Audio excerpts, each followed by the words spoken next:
ছাত্রছাত্রীদের স্বার্থে বিদ্যার্থী পরিষদ লড়ছে, লড়বে। বন্দে মাতরম।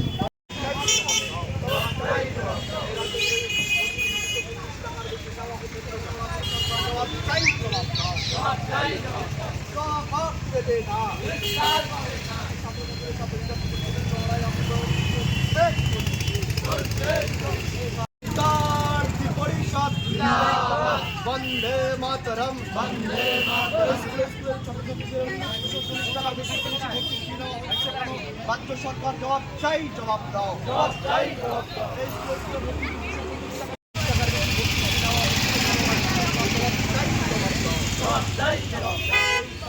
পশ্চিমবঙ্গ জুড়ে চল্লিশ টাকা বেশি নেওয়া হচ্ছে কেন?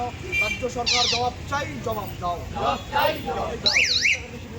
মানছি না, মানবো না, মানছি না, মানবো না। এই শিক্ষার স্বার্থে এবিভিপি লড়ছে, লড়বে, লড়ছে। ছাত্রছাত্রীদের স্বার্থে বিদ্যার্থী মানছি না, মানবো না, মানছি না, মানবো না। 30 টাকার বেশি মানছি না, মানবো না, মানছি না, মানবো না। ছাত্রছাত্রীদের টাকা বিলম্বে ফেরত দিতেই হবে, দিতে হবে, দিতে হবে। এবার পশ্চিমবঙ্গ সরকারের নির্ধারিত যে ভর্তির ফি আমরা দেখতে পাচ্ছি কোচবিহার জেলার বিভিন্ন প্রায় বলতে গেলে প্রত্যেকটি স্কুলে আমরা দেখতে পাচ্ছি আজকে যে নির্ধারিত ভর্তির ফি তার থেকে অতিরিক্ত ফি নেওয়া হচ্ছে। আমরা প্রশ্ন করতে চাই, কার স্বার্থে, কার পকেট ভরাতে এই টাকাগুলি তোলা হচ্ছে? এটা আমরা মনে করি, বিদ্যার্থী পরিষদ মনে করে এই টাকা তোলা এটা ছাত্রছাত্রীদের যে সাংবিধানিক অধিকার তার থেকে তাদেরকে বঞ্চিত করা হচ্ছে।